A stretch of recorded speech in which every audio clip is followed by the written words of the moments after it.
but the flame's still there. Yeah, the flame's still there. Halo teman-teman, saat ini saya berada di salah satu pelaku usaha tukang potong rambut atau kita kenal dengan barbershop, bahasa trennya ya, barbershop. Di sini saya dalam rangka memenuhi tugas kuliah kerja usaha atau KKU batch 2 di STI Total Win. Nah, mengapa saya mengambil barbershop milik ini? Namanya Mas Aji. Pelaku usahanya namanya Mas Aji. Halo. Saya Mas. Siap. Sorry Ibu. Hadir. Nah, Mantap. Ini mengapa saya ambil tempat usaha Mas Aji? Karena Mas Aji ini membangun usaha potong rambut ini dari nol. Saya tahu sendiri karena kebetulan tetangga. Dari nol hingga sekarang dia memiliki 4 cabang dan yang utamanya adalah di sini. Di alamatnya di mana nih Mas? Perum Bukit Mandiri Beringin. Perum Bukit Mandiri Beringin, Blok S nomor 1. Blok S nomor 1. Datang aja ke sini kalau mau mencoba sentuhan magic tangannya Mas Aji dalam mencukur. Di Profesor Itu, Hamka. nah, di Jalan Prof Angga. Itu cukup representatif dan tempatnya sangat strategis. Oke, akan kita saksikan ya bagaimana cara Mas Aji memberikan materi, mengarahkan dari peserta trainingnya, bagaimana sih mencukur rambut yang bagus, membuat pola cukurnya, kemudian bagaimana membentuk seorang tukang cukur rambut yang profesional namun memiliki passion yang bagus. Oke, kita lihat ya. Just a faint flicker, but the flame's still there. Yeah, the flame's still there. I wash it out with the liquor, a little less away. Oke teman-teman, ini saya barusan tadi selesai dipotong oleh anak didiknya Mas Aji dan hasilnya nih cukup rapi. Padahal ini baru pertemuan ke-5 Mas ya? Kelima ya. Baru potongan ke-5 dari 12 kali pertemuan, tapi hasilnya udah cukup oke. Oke, teman-teman, ini menarik untuk mengetahui seluk-beluk bisnis dari barbershop ini. Kalau di sini Mas Aji ngasih nama Barber Gaul. Ini kalau teman-teman cari di Instagram, Barber Gaul ini nomor 1 Mas ya? Paling atas. Nah, dia tuh paling atas nomor 1. Jadi ketika kita ketik Barber Gaul, ya itu punya Mas Aji.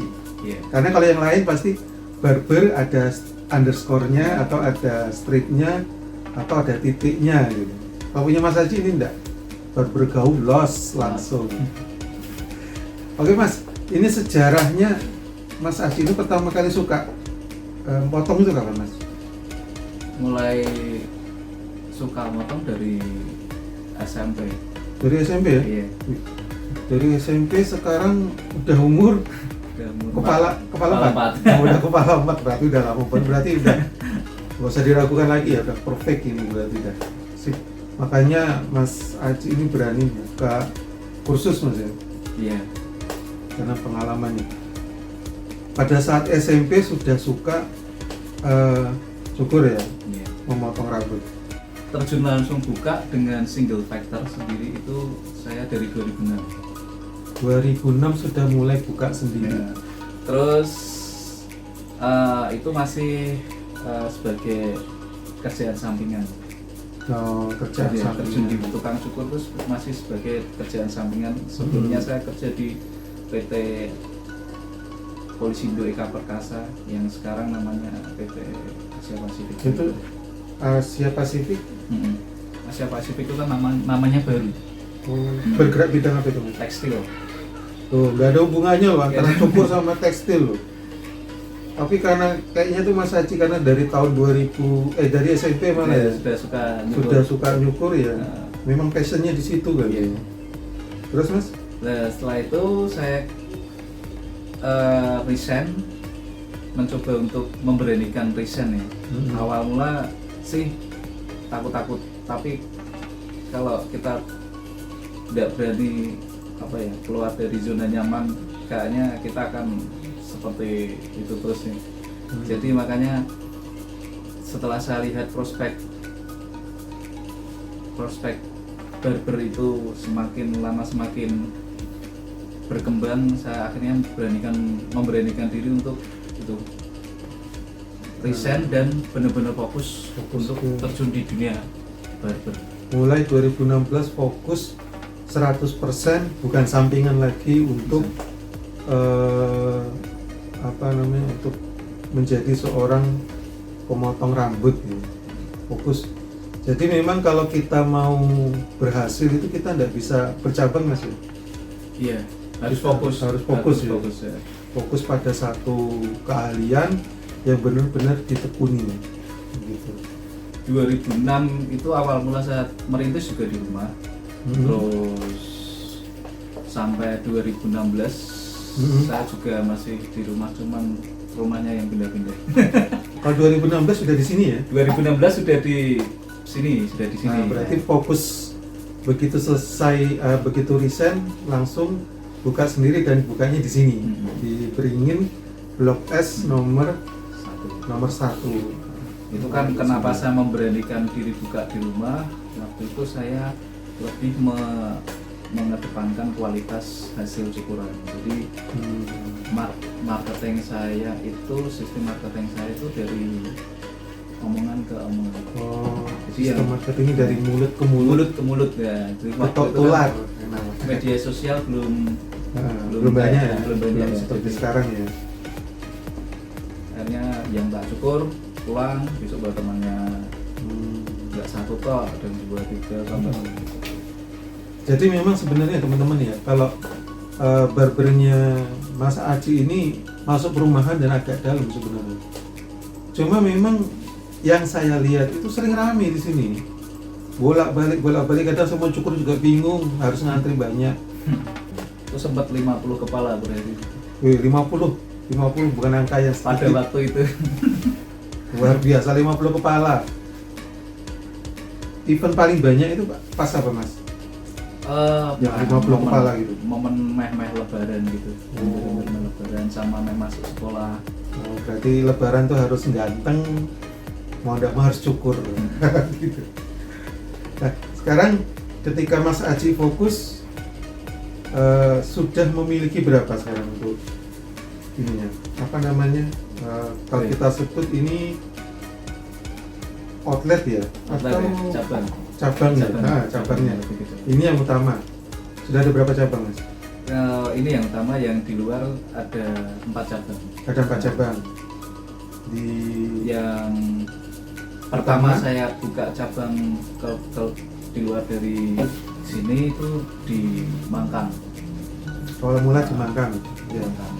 Terus yang Setelah kedua, itu Mangkang itu kalau tidak salah tahun 2018. 16 mulai fokus di Beringin, 2018 sudah berani buka cabang di Mangkang. Itu luar biasa.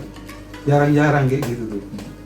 Terus dari buka cabang lagi di tahun 2019. 1 tahun saya buka lagi di 1 tahun buka lagi di Jalan Gatot Subroto, Krapiak. Jalan Gatot Subroto, Krapiak. Kalau teman-teman tahu itu arah kawasan industri. Ya, Kawasan industri. Terus yang ketiga, yang selanjutnya di Kaliwungu. Di Kaliwungu. Kaliwungu tahun 2020. 1 tahun lagi ya. Tiap tahun buka satu kayak ini memang nih, sengaja nih. Iya. 2021 berapa? 2020. 2020 buka satu. Terus 2 bulan kena pandemi. Tapi kita tetap bertahan. Tetap buka. Alhamdulillah masih tetap bisa stabil walaupun grafiknya agak turun, tapi kan kita masih tetap buka, bertahan. Terus yang baru ini saya buka di tahun 2022 itu di Ngalian, tepatnya di Jalan Profesor Hamka. itu Mas Haji sudah buka 4 itu, kenapa Mas kok memutuskan untuk membuka cabang? Ini, jadi pada saat saya memutuskan untuk fokus di barber, saya dengan single factor ya sendiri ya, itu saya sempat mengalami pelanggan yang overload terlalu banyak. Jadi saya memutuskan ini kalau saya kerjakan sendiri, jadi saya kewalahan gitu. Sama kalau pas saya libur, otomatis saya tidak dapat income juga. Benar. Iya. Jadi gimana ini solusinya supaya saya misalkan istirahat tapi barber masih bisa jalan. Nah, itu saya coba untuk membuka cabang dengan mengajari salah satu pelanggan saya waktu itu. Jadi ada salah satu pelanggan saya yang saya jadikan saya kasih itu Ilmu. materi ilmu saya cukur. olah untuk dia bisa menjadi seorang barber yang nanti support saya di cabang. Oh gitu. Nah, setelah saya mencoba salah satu pelanggan saya itu saya ajari, saya terbesit untuk mencoba membuka kelas barber. Awalnya gitu. Saya mencoba membuat kelas barber, ternyata ada yang daftar, semakin banyak yang ikut dan mau tidak mau ini saya harus nampung mereka. Kalau tidak tak tampung, dia masih bisa basic, belum berkembang. Jadi selama dia mau ikut saya, oke lah, saya siapkan untuk memfasilitasi mereka di barber saya. Makanya saya setelah mangkang juga sudah slotnya, sudah tukang cukurnya sudah full, saya mencoba untuk buka lagi untuk memfasilitasi peserta-peserta selanjutnya. Itu nanti kita, jadi finalnya itu Mas Haji berharap peserta kursus itu bisa buka sendiri. Buka sendiri, bukan ikut orang. Bukan ikut orang tapi buka sendiri. Buka sendiri. Tapi mengembangkannya di tempat Mas Haji. Karena tidak semua barbershop itu mau menerima tukang cukur ya kayaknya, cukur yang masih baru ya. Terus kita bimbing terus, kita pantau terus hasil cukurannya, jadi dia akan cepat meningkat skillnya. Cukup meningkat skillnya, luar biasa.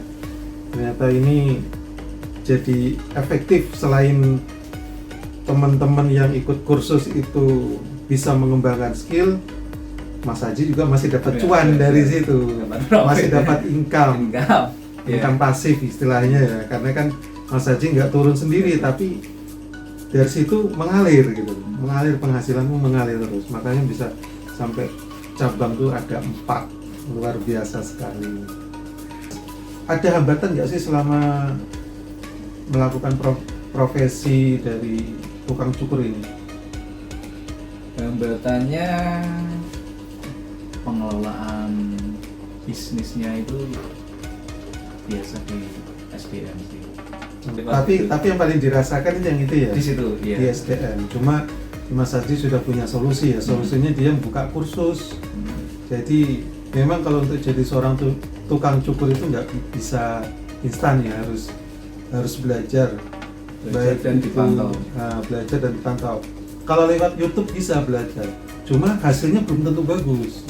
Tetap harus ada pelajaran basic dulu dari yang ahlinya. Untuk di YouTube itu pengembangan dari keahlian yang sudah didapat, keahlian dasar yang sudah didapat.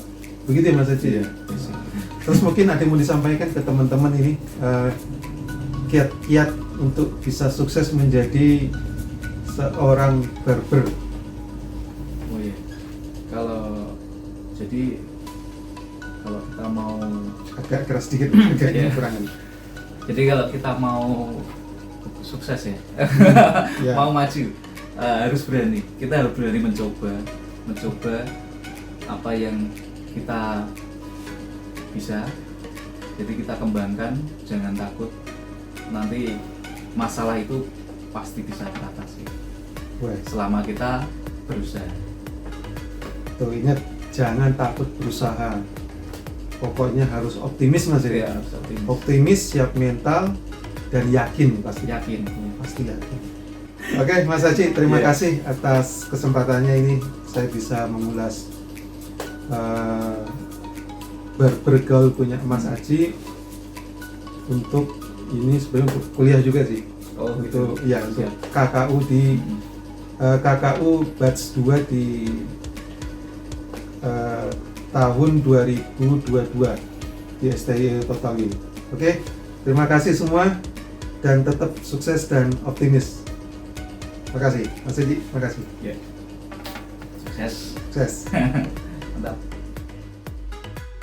Demikian tadi teman-teman video singkat yang mengangkat kisah kesuksesan usaha barbershop bergaul milik Mas Aji Pardian.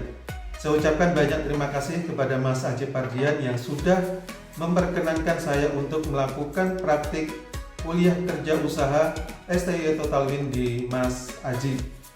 Dan tak lupa juga saya ucapkan banyak terima kasih kepada Ibu Dian Andanarini Minasa Fitri SEMM yang sudah mensupport, membina dan mengarahkan saya sehingga KKU ini dapat berjalan dengan sukses.